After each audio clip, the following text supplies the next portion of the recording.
Background about my sister. 2 years ago, my sister was killed in a car accident.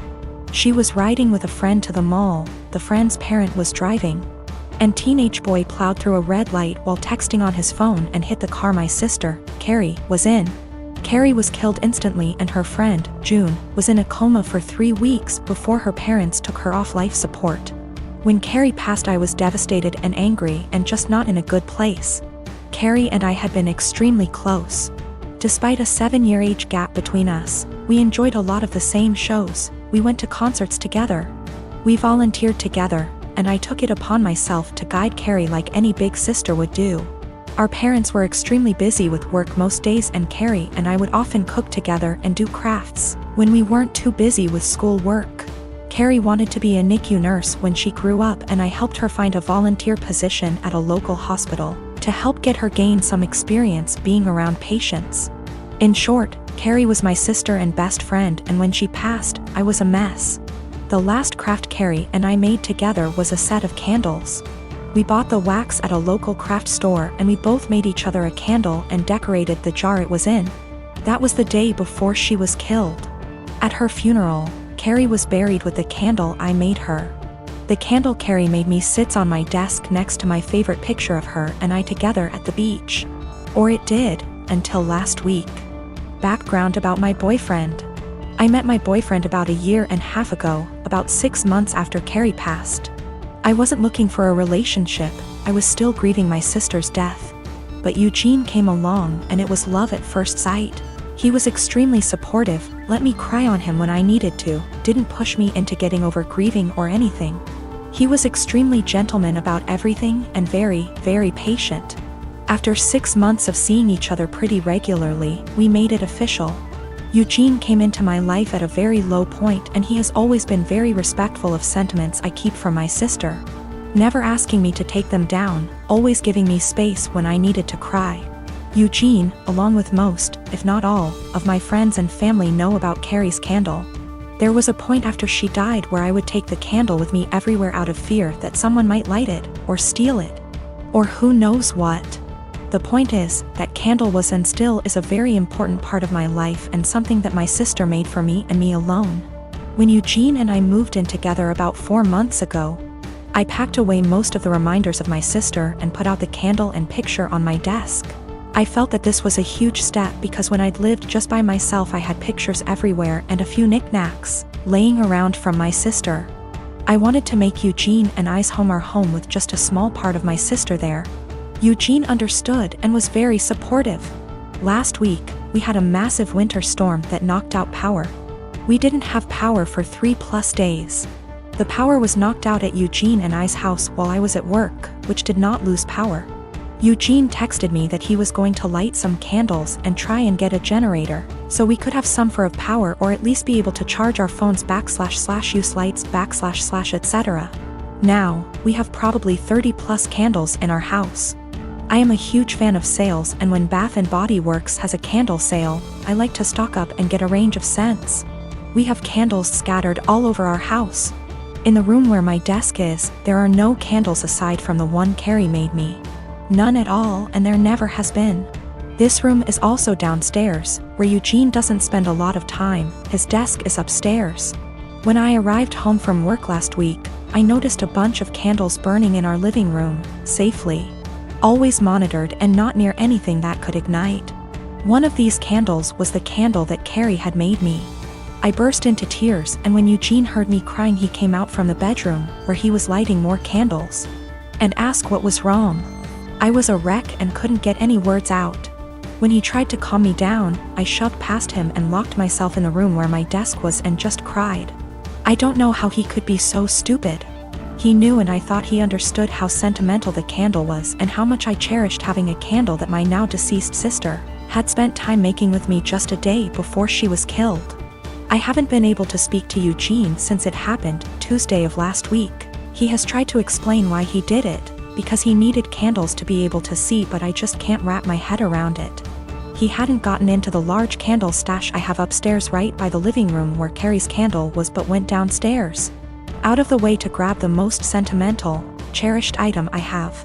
The candle was burning most of the day while I was at work and is now melted and pretty much gone. I do still have the jar it was in, but I can't look at it without bursting into tears. Eugene says it was an accident, but I just don't believe that. He said he was getting around to lighting the candle surplus we have upstairs, but just hadn't gotten there yet. After being home 6 hours alone with no power. I am heartbroken and feel like this is a major slap in the face. I feel disrespected. I feel like he disrespected my sister. I just don't know what to do. I don't feel like I can forgive him for this. I am a 19-year-old man. On Thursday, a person I had a major crush on in high school, but who rejected me, messaged me out of the blue.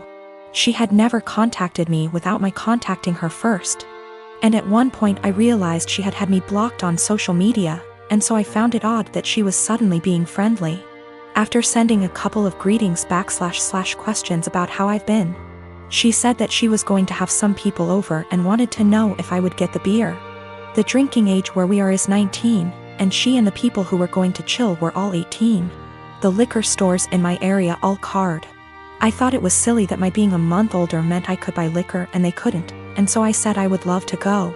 She said, "Thanks, I'll pick you up at 7. 7 o'clock rolled around, and she texted me to say she was in front of my house.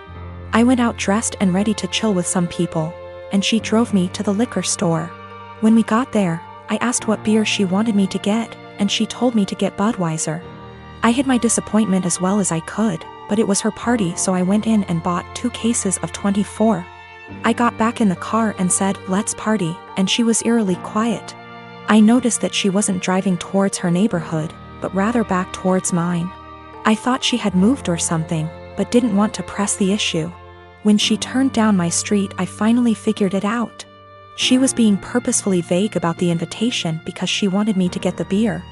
But she wanted a way out when she told me I wasn't actually invited in the first place. She stopped in front of my house, leaned over, kissed me on the cheek, and said, "Thanks," in her best voice. I deadpanned her and asked when she was going to tell me I wasn't invited. She feigned surprise and said that she never intended to invite me in the first place. I sat in silence for a long, awkward minute, picked up the beer, and walked towards my front door.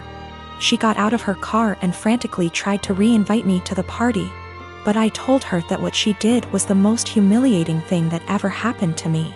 I opened my front door, slammed it a bit too hard, and came back to my room. I'm a 28 and I have a sister. For the sake of story, I'll just call Jane. Jane is married to Bob and they have 2 kids, boy and a girl. My niece and nephew are wonderful kids and no trouble at all. They fight as siblings do, but nothing big. I love them. Now for about 2 years, I did live with my sister. It was a miserable time that really affected our relationship. She saw me as free labor, money, and babysitting. Even when I managed to get a small part-time job, she demanded I hand over nearly half my pay or get out. It was hell as she took completely advantage of me. I moved out as soon as I could and we have little contact outside of family gatherings. Now after I moved out, she started complaining how she has no help with the kids and never gets a break.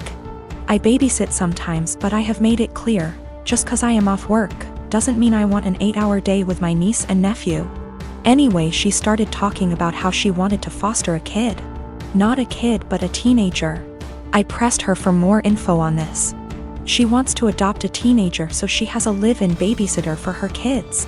This is her logic. I want a kid around 16 or 17, you know, someone who may have been in the system for a while. They can share a room with your nephew. She only has a 3-bedroom house, or sleep in the garage. They can help me with housework, chores, cook, and help me with my business. She bakes and sells cookies, also babysit the kids so me and Bob can go out sometimes or have some alone time. They'll be so grateful for a home and won't complain. I won't have to pay them at all. And then when they turn 18, I can just sign up for another foster kid. A teenager will be so much easier than a little kid. They will be grateful just to have a roof, food, siblings if they have been separated from their real ones, and clothes. I was horrified. Told her it was a horrible idea. She didn't listen to me. She went on with it anyway. About a month ago, a social worker showed up at my apartment to ask me some questions about my sister. She had put me down as a character witness or something like that. I immediately told the social worker why my sister really wanted to foster a kid and how she treated me when I lived with her.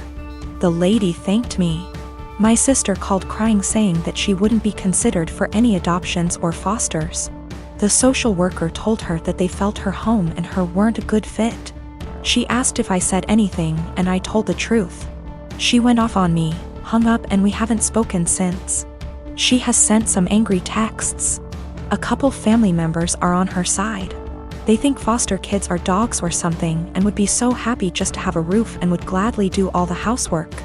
No child is in control of the circumstances that may have landed them in the foster care system. They are children and still human. They deserve a loving home and care. Do right by a foster kid.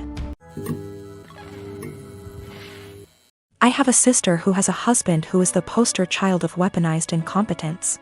They have 4 kids and she's pregnant. My sister works a full-time job, 40+ hours a week, cleans her entire house, cooks, takes care of all her children without him doing anything.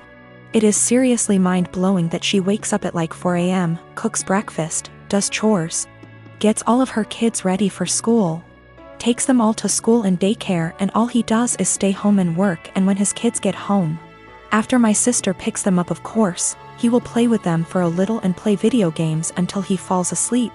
She actually makes more than him.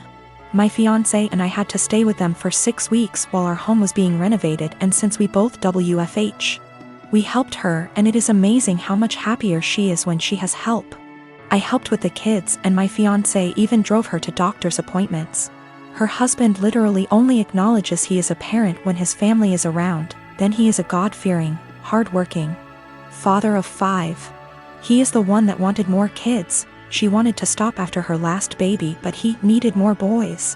I am seriously concerned not only for her, but her kids as well, because now her oldest is seeing what's happening and trying to help, but my sister is prideful and refuses to let her child do anything. Me and this man have never gotten along. He's been acting like this since their 8-year-old was born. I've tried talking to her about leaving, but she doesn't want her kids to grow up in a broken home. And unfortunately, her experience with our parents' divorce was completely different than mine, so she doesn't understand that a divorce would benefit her kids here because she thinks they need their mom and dad together. Cut to this past weekend, her and her husband threw a pre-Thanksgiving potluck where our entire family plus his was there. I stayed with my sister a few days before because I knew he wouldn't help. So we're at dinner all talking, and I mention we are trying for a baby, and my brother-in-law makes an offhanded comment to him about how hard fatherhood is. And I snapped and said, like you would know. He looked taken aback and asked me what I meant, and I unloaded on him, calling him a pathetic excuse for a man who makes my 8 months pregnant sister do everything for their family. I went off for a solid 10 minutes, and he sat there shrinking in his seat. I left. Last night my sister called me and thanked me for standing up for her and told me she appreciated me.